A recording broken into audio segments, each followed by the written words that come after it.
Good morning. It's the Big Man Morning Show. 918-460-KMOD. You can also text to BMMS and then what you want to say to 82945. It is time for Hop Jam. Excited for my beers that I forgot to grab my sheet. It's time for Hop Jam. It's the 5th annual, and if you haven't been a part of this, it happens on Sunday, May 20th. It's Oklahoma's largest craft beer festival, and we have Isaac and Taylor in the studio. So I have 2 questions, guys, because I get this asked a lot, that have never been to a beer festival like this. Is it like a long bar and I've got to wait in line at a bar, or what's the setup like for the experience? Well, I mean, first of all, it's right in the heart of downtown, so you're kind of taking in the whole downtown experience at this particular festival.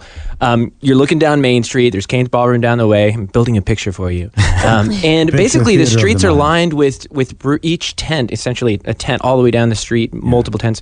And you basically walk up and get a little taste from every single one. Yeah. It's not designed to go. You end up with a tasting glass that you kind of go in with, and you can then try the different beers. And some places have long lines, and some places don't. It's also really good. Generally, there tends to be a little bit of a back up right at the front of the festival. So if you actually squeeze through the first crowd, then it tends to open up, and you can get through to all the international beers and all the beers outside of the state of Oklahoma. I mean, one of the great things about having as many breweries as we do have is when you walk in there, you're immediately like, you have endless options of stuff to try. So think of it more, if you've ever been to a food type event, a specialty food event where you have multiple chefs sitting around, giving out samples of things. It's designed to go in there and just try all kinds of crazy stuff. Things, so you're going straight down the row. You have everybody's got a booth. A lot of the breweries have 3 or 4 different beers, and then one of the things, like, we have these specialty tickets where people get in a little early, maybe come to the talks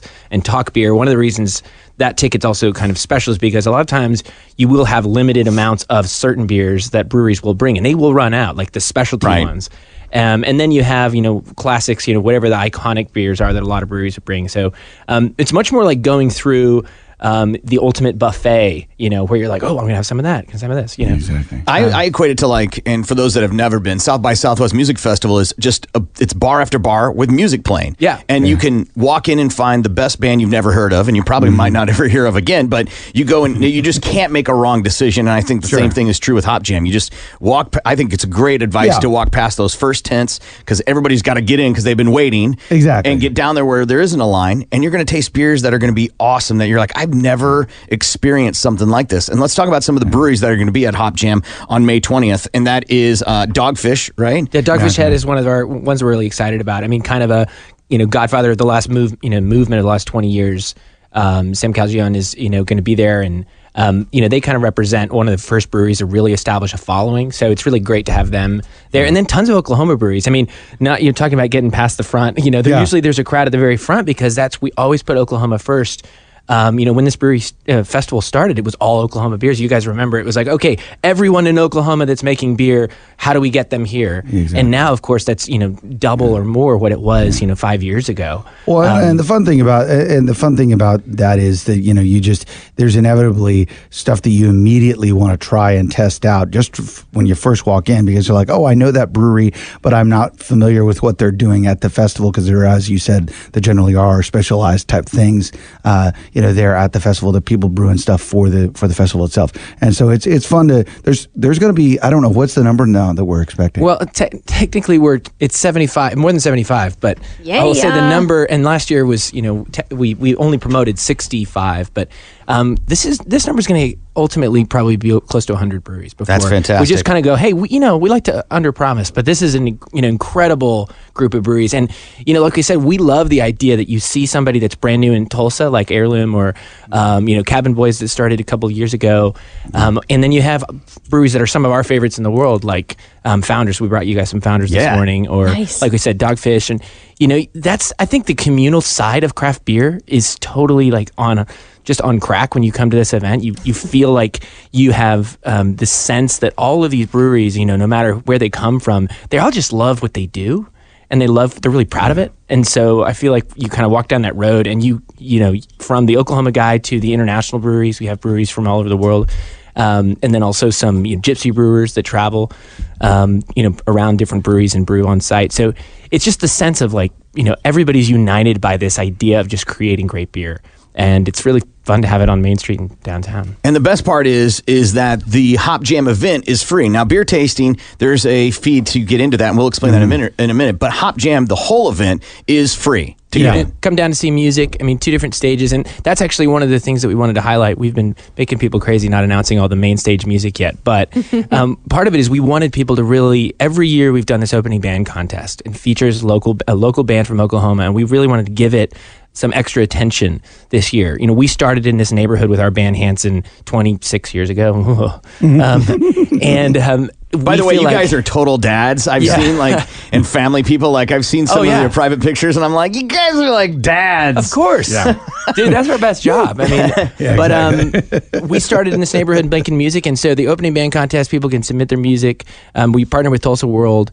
That's where, the band that wins that is going to open the stage on the main stage. And then, of course, past years we've played. Great lineup of artists we'll be announcing real soon. There's also a second stage there, the Guthrie Green. And the Guthrie Green, the runners-up to the contest, will also play the Guthrie Green stage. So, I mean, it's sort of an excuse to just get yourself downtown and take it in. You just breathe in the environment of people being in the Tulsa Arts District. It's, I guess, I don't want to say it's something for everybody because that sounds generic, but it does sort of, we like for it to feel that way, at least when you're there, And it really is. I mean, if you haven't been downtown recently, it is really the best neighborhood in downtown for sure. I mean, over there by Brady, over there by Canes, you've Guthrie Green and all that. You've got a really great set of locally owned restaurants and things like that. You've got a really great vibe with the park there, the Guthrie Green and all that. Woody kind of Guthrie, stuff. there's some really great stuff. There's a lot of really good stuff going on down there, and obviously the music and the beer festival going on in the neighborhood. It makes you feel pride for Tulsa. Like, this is my town, and I got beer. That's right. Exactly. and music, is that a T-shirt? Right, it should be. It should be, right? This is my town, and I've got beer. You just came up with a T-shirt for Hop Jam this year. You're welcome. Good job. Good job. And if you want to bring the family, you can do that and go to the music part. And there is the other beverages being sold on the music side. Absolutely. Not a lot of the beers that are doing in the craft beer area, but you can bring the family and make it a family event and be there all day. There's food trucks and everything like that. Let's talk about back to the beer drinking. What's the difference between the Hop Snob VIP and the Hop Head and the Hop Fan tickets? Well, I mean, basically, the Hop Fan ticket is the kind of general ticket. If you get that ticket, you basically get in at the general admission time, and you take in beer all day long. And as you go forward, the next level up, the Hop Snob just gets you in early, so you beat some of the wave. And you get a chance to make sure to catch if somebody has something special. You're like, hey, I'm here for the craft beer. I kind of know what I'm here for.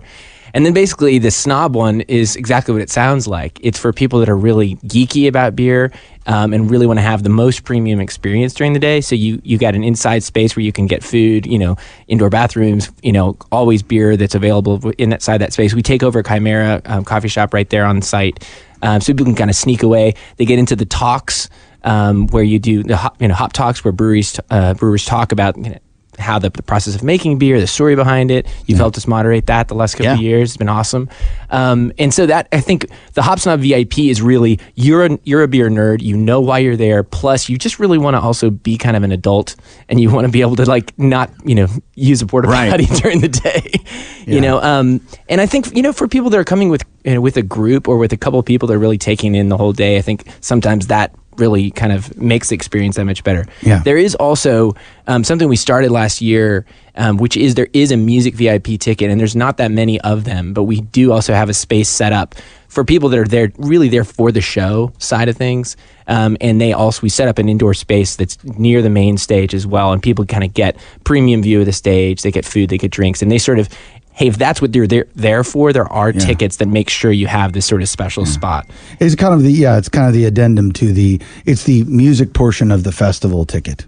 Yeah, and what I love is there's multiple levels, whether it's the beer drinking, music side, even the people at McNally's group that helped put this on with you guys. Yeah. They need people to help volunteer, so you can even participate that way, and all that information is available at the Hop Jam website. That's right. Absolutely. Yeah, I mean, if you're just excited about the event and want to pitch in, there's definitely still, we always have an army of folks needed on hand. So well, and to be honest, I mean, that is a big part of the festival kind of continuing to go on, is that when you're putting on a free concert like this. this, there's a lot of things that go along with that, and a lot of need for, spare hands and things like that. And we're certainly, there day in and day out with walkies on, figuring out where that to is put the truth. ice. You're not just saying that. I've been down there the whole week. You guys are. Hey, Isaac, we need ice in booth 10. Okay. Yeah, you guys are hustling too, and it's easily probably one of the busiest weeks of the year for you guys with everything you have going on, much less the Hop Jam. So to see you guys out hustling shows how important this event is to you guys and the community. So make your plans right now. May 20th down in the Brady Arts District, and it's Oklahoma's largest craft beer festival. Probably going to sound like more than near 100 in terms of craft beers that are going to be available for you to brew. That is not in the contract. That is really. It's going to be a lot. Let's just put it this way: it's going to be more beer, more breweries than you can possibly handle. I'll tell you, last year was the year I got turned on to Everything Rhymes with Orange. And that was a beer I'd never been introduced to. I probably would have never picked up on the shelf. Totally. And now it's in my regular rotation of beers that I'll pick up, all because of the Hop Jam. Absolutely. And that happens all the time. I mean, again, I really did. It was really great having the Distill guys in a couple years ago. They were really fun, and I love their sours and everything else. And that's the kind of thing where you experience that by through the festival. Even we do booking, all these beers and breweries coming in. So have you tried any of your morning beers today? Whatever this is, the Ballast Point, the Red Velvet, it's a golden oatmeal stout with beets, chocolate, and natural flavors. Right. I swear to God, I'm drinking Red Velvet cake. I know, it's insane. That is insane. Now, I don't particularly love the beer, but I can respect the craft of it, right? Yeah. Cake beer, cake beer. It is cake beer. That's bizarre, but I love the idea of it, right? It's like, I can't decide. Put them both in the beer. Here's another one. This is for an adult birthday party, by the way. Yes, it is. Goodwood, and it's a honey ale aged in a brandy barrel. So, for those who don't know, when it's aged in a brandy barrel, it's going to taste like brandy. Yeah, it takes on some of those sugars and some of of those kind of flavor notes and things like that. That smokiness. It does. I think it's too early. I mean, is it too? It's yeah. And then we got a couple of. I take it you're not a brandy man. I am not a brandy man. No, we got a couple of Okie breweries. Yeah, Cabin Boys are friends of ours. Great dudes. Started a couple years ago. Great spot too, by the way. Oh my gosh, yeah, they got a great tap room. If you could check it out. I mean, let me just also, you gave a little shout out to McNally's group. They've been a great partner from the beginning. Helped us make sure this event works. We got a lot of their team come out. And also, just the host of volunteers and helpers, and that make it happen. It's so many. There's so many layers that make it possible to do the event. And one of the things we're excited about, we are hitting year 5. Which is like so many events. Just to get to that point. Hey, we kind of got through and we worked through the problems and challenges.